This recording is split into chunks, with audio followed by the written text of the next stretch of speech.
Bapa di surga, kami datang kepadamu, kami siapkan hati kami mendengar bagian firman-Mu pada saat ini. Kiranya Tuhan memberkati kami semuanya, memberkati hamba-Mu yang menyampaikan firman pada saat ini. Terpujilah Tuhan, bersabdalah dan berbicara bagi kami semuanya Bapa. Terus kami sudah berdoa dan bersyukur. Haleluya. Amin. Baik Bapak Ibu, sudah diberkati oleh Tuhan. Mari kita lihat satu bagian firman dari Habakuk pasalnya yang ketiga, ayatnya yang ke-17, 18 dan 19. Habakuk pasalnya yang ketiga, ayatnya yang ke-17, 18 dan ayatnya yang ke-19. Dikatakan demikian bagian firman Tuhan. Habakuk 3, 17 hingga yang ke-19. Sekalipun pohon ara tidak berbunga, pohon anggur tidak berbuah, hasil pohon zaitun mengecewakan. Sekalipun ladang-ladang tidak menghasilkan bahan makanan, kambing domba terhalau dari kurungan, dan tidak ada lembu sapi dalam kandang. Namun aku bersorak-sorak di dalam Tuhan, beria-ria dalam Allah yang menyelamatkan aku. Allah Tuhanku itulah kekuatanku, itu membuat kakiku seperti kaki rusa. Ia membiarkan aku berjejak di bukit-bukitku. Nah Bapak Ibu sudah diberkati oleh Tuhan. Sore hari ini kita mau belajar dari satu bagian firman dari Habakuk pasal yang ketiga, ayat 17 hingga 19. Hari ini saya ingin menyampaikan sebuah tema, yaitu bersukacita dalam penderitaan. Bersukacita dalam penderitaan. Kitab Habakuk kita tahu bahwa ditulis oleh seorang nabi Tuhan yang bernama Habakuk. Dia bernama Habakuk. Habakuk seorang nabi dalam perjanjian lama yang arti dari nama Habakuk itu adalah rangkulan. Jadi Habakuk ada dalam perjanjian lama sebagai bagian dari Nabi Allah yang diutus oleh Allah di Yehuda, berbicara kepada bangsa Israel tentang sebuah keadaan, sebuah kondisi, situasi di mana bangsa itu hidup dalam sebuah keterpurukan iman, dalam sebuah kehidupan yang penuh dosa, dalam sebuah kehidupan yang penuh dengan tantangan dan pergumulan-pergumulan berat, sehingga saudara-saudara sekalian, disitulah Habakuk dihadirkan oleh Allah untuk memberikan peringatan, untuk memberikan sebuah kekuatan-kekuatan iman bagi bangsa itu, sehingga bangsa itu kembali hidup dalam kemauan-kemauan Tuhan. Nah, Habakuk pasal yang ketiga, kalau kita membaca dari ayat yang pertama hingga ke-19, maka ini berbicara tentang doa dan syukur, ya, doa dan syukur dari seorang nabi Habakuk.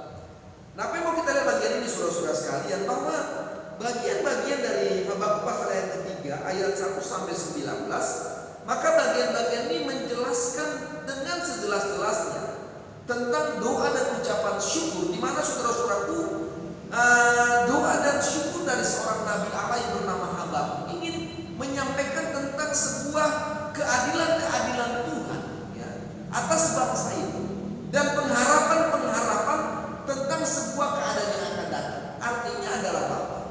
Doa daripada Nabi Habakuk ini berbicara tentang sebuah kondisi, tentang sebuah keadilan Tuhan bagi bangsa itu. Pada waktu bangsa itu berbuat sesuatu yang salah, berbuat sesuatu yang tidak benar, maka ada keadilan Tuhan. Dan juga berbicara tentang di dalam sebuah keadaan yang sulit, dalam sebuah kondisi-kondisi yang sulit, dalam sebuah kehidupan yang sulit, maka bagian juga berbicara tentang sebuah kondisi dan sebuah pengharapan kepada suatu keadaan yang baik di masa yang akan datang. Nah, Bapak Ibu sudah diberkati oleh Tuhan, mari kita coba belajar dari bagian-bagian firman Tuhan, khususnya ayat 17, 18 dan 19. Apa mau kita pelajari bagian ini saudara-saudara sekalian? Berbicara tentang bersuka dalam penderitaan. Yang pertama, kita belajar dari ayat ini adalah bahwa yang pertama, tetap bersukacita dalam kondisi apapun. Tetap bersukacita dalam kondisi apapun. Kita lihat ayat yang ke-17. Ayat ke-17 ini bicara kondisi. Ini bicara sebuah keadaan. Bahwa dalam doa ini saudara-saudara sekalian, ada sebuah kondisi yang sulit yang sekalipun pohon ara tidak berbunga, pohon anggur tidak berbuah, hasil pohon zaitun mengecewakan, sekalipun ladang-ladang tidak menghasilkan bahan makanan, kambing domba terhalau dari kurungan, dan tidak ada lembu sapi dalam kandang.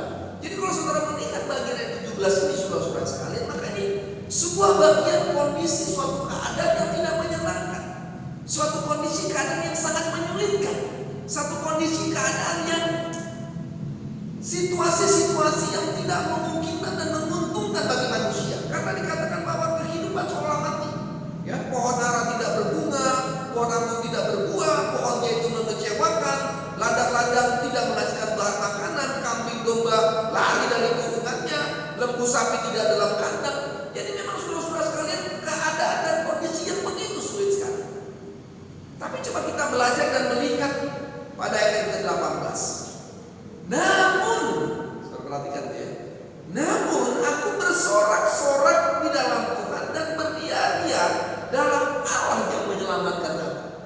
Jadi kita belajar yang pertama bahwa dalam kondisi apapun kita tetap bersukacita.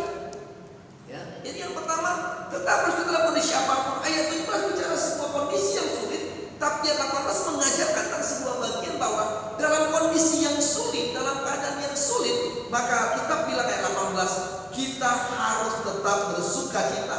Aku akan bersorak-sorak dalam Tuhan, beria-ria dalam Allah yang menyelamatkan aku. Nah, Bapak Ibu saudara berkait oleh Tuhan, tidak mudah untuk bersukacita dalam sebuah kondisi yang sulit. Tidak mudah untuk memiliki hati yang joy dalam kondisi yang tidak menyenangkan. Tidak mudah untuk bersukacita dalam sebuah konflik masalah rumah tangga. Tidak mudah bersukacita dalam kondisi pandemi COVID-19 atau COVID-19. Tidak mudah bersukacita pada waktu mengalami sebuah duka cita. Tetapi apa yang diajarkan di bagian firman Tuhan mengajarkan kepada kita bahwa kehidupan orang-orang yang percaya kepada Tuhan maka memiliki sebuah bentuk yang berbeda. Orang-orang dunia tidak akan bisa mampu bersukacita dalam sebuah penderitaan. Orang-orang dunia tidak bisa mampu bersukacita dalam kondisi-kondisi yang sulit. Tapi orang-orang yang percaya kepada Tuhan, orang-orang yang hidup dalam Tuhan maka mengajar kepada kita dalam ayat 17 dan 18 bahwa dalam situasi apapun maka harus tetap bersukacita. Ya.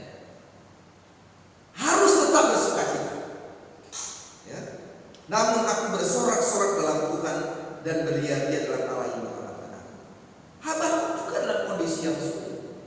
Penekanan ayat ini berbicara pada saya katakan tadi sebuah pengharapan di masa datang yang menyatakan kepada bangsa itu bahwa it's okay, kamu ada dalam sebuah pembuangan, kamu dalam sebuah kondisi yang begitu sulit, seolah-olah Allah meninggalkanmu.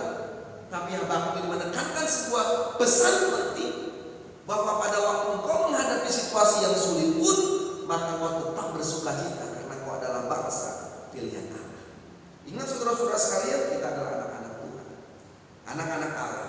Maka kita belajar untuk kita bersukacita dalam kondisi apapun. Yang kedua, apa yang kita belajar bahwa dari ayat 19, Allah Tuhan itu kekuatanku, Ia membuat kakiku seperti kaki rusa dan menjadikanku berjejak di bukit-bukit. Ya. Allah Tuhanku itu kekuatanku. Yang kita belajar yang kedua adalah bahwa dari ayat 19 kita belajar bahwa sumber sukacita, ya, perlu perhatikan. Sumber sukacita dan kekuatan bagi orang percaya adalah Tuhan. Ya, kita bilang Allah Tuhanku itu kekuatan. Ya. Jadi mari kita belajar bahwa kondisi-kondisi yang sulit tidak mengajarkan kepada kita untuk mencari sumber kekuatan dari hal yang lain. Nah, gambar ini kan jelas bagaimana Habakuk bicara bagi bangsa itu. Karena kita mengenal bangsa itulah bangsa yang selalu mencari kekuatan-kekuatan dari kekuatan-kekuatan lain. Kita belajar bangsa itu bagaimana mereka bisa memuji Allah pada waktu mereka diberkati Allah. Tapi seketika juga mereka bisa menjadi orang-orang yang menyembah patung-patung berhala pada waktu mereka diperhadapkan dengan sebuah situasi yang sulit. Tapi hari kita mau belajar tentang bahwa tidak ada sumber sukacita, tidak ada sumber kekuatan yang kekal selain di dalam Tuhan. Oleh sebab itu kita melihat saudara-saudaraku bahwa ada banyak orang-orang percaya, ada banyak orang-orang Kristen yang mulai pergi kepada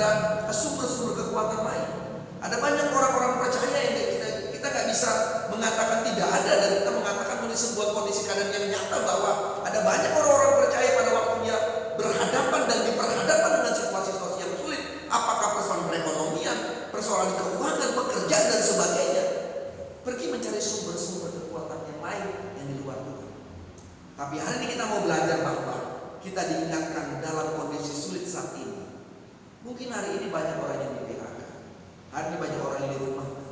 Hari ini kan kondisi keuangan mulai menurun, perekonomian mulai sulit.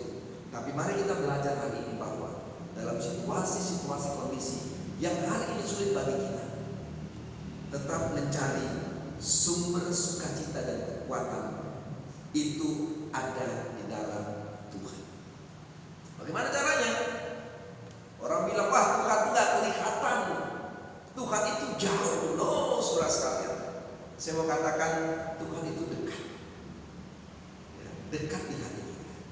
Daud katakan, hanya dekat Allah saja aku menjadi tenang. Waktu kita mencari sumber kekuatan di dalam Tuhan, waktu kita mencari sumber kekuatan sukacita itu hanya dalam Tuhan, maka pasti ada ketenangan. Ketenangan berbicara tentang sebuah kemenangan.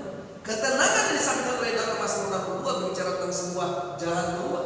Ketenangan bicara tentang sebuah berkat yang Tuhan siapkan pada waktu orang-orang percaya diperhadapkan dengan sebuah penderitaan, tapi mencari sumber kekuatan, ya, dan sukacita daripada Tuhan.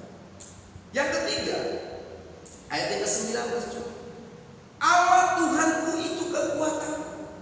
Yang ketiga kita belajar bagian ini saudara-saudaraku adalah bahwa percaya atau memiliki kepercayaan kepada Allah. Gak mudah saudara-saudaraku, pada waktu orang mengalami penderitaan dia bisa mengatakan, oh Allah Tuhanku itu kekuatanku. Gak mudah. Pada orang menghadapi tantangan, menghadapi pergumulan, maka yang keluar dari yang pertama adalah kesulitan, kemarahan, ya, menyalahkan Tuhan. Tapi bagian ayat 19 katakan Allahku Tuhan itu kekuatanku. Itu menekankan bahwa di dalam penderitaan maka kita belajar untuk selalu percaya kepada Allah. Nah, kitab Habakuk ini saudara-saudara sekalian, kitab Habakuk ini ditulis dengan tujuan supaya orang-orang Kristen mengerti tentang pertumbuhan iman. Tujuan kitab Habakuk ini ditulis adalah supaya orang-orang Kristen, sekali lagi saya katakan, mengerti tentang pertumbuhan iman serta membawa mereka kepada kedewasaan iman yang benar dalam Tuhan. Banyak orang Kristen mengatakan orang beriman, banyak orang Kristen mengatakan orang yang percaya kepada Tuhan, tetapi tidak memiliki pertumbuhan iman. Banyak orang Kristen yang mengatakan percaya dan beriman kepada Tuhan, tapi tidak pernah dewasa di dalam imannya kepada Tuhan, tidak memiliki iman yang benar di hadapan Tuhan. Kita belajar hari ini bahwa yang ketiga, percaya kepada Allah. Allah Tuhan kekuatanku, mengingatkan kepada kita bahwa setiap orang yang mau percaya kepada Tuhan, bertumbuh dalam iman, dewasa dalam iman, maka dia harus masuk dalam sebuah pengujian iman. Dia harus masuk dalam sekolah iman. Dia harus masuk dalam pendidikan iman. Apa yang disebut dengan sekolah iman? Apa yang disebut dengan pendidikan iman? Tantangan, pergumulan, kesulitan, hal-hal yang membuat kita menjadi sulit menghadapi hidup ini. Ini namanya sekolah iman. Dari semua tantangan itu mengajak kita untuk bertumbuh di dalam iman, serta kita membawa diri kita menjadi dewasa dalam iman yang benar kepada Allah. Bangsa Israel percaya kepada Allah pasti, karena mereka senang kepada Allah. Tetapi iman mereka tak bertumbuh, iman mereka tidak dewasa. Sehingga waktu mereka diperhadapkan dengan tantangan, dengan kesulitan, kelaparan dan kehausan, mereka mulai marah dan mulai menyalahkan Tuhan. Dan inilah iman yang kerdil, iman yang hanya jalan di tempat. Waktu diperhadapkan dengan persoalan, dengan tantangan, maka kita selalu mulai marah, kecewa, kita menyalahkan Tuhan. Tapi iman yang bertumbuh, iman yang dewasa adalah melihat sebuah persoalan, sebuah tantangan, dan tetap mengatakan bahwa Allah Tuhan itu kekuatan. Kiranya hari ini kita belajar dan diingatkan lagi bahwa penderitaan tidak pernah jauh dari hidup saudara dan saya. Penderitaan selalu ada di sekitar kita. Persoalan selalu ada di sekitar kita. Sampai saat ini pun dengan kondisi virus yang ada pun, penderitaan terus ada bagi kita.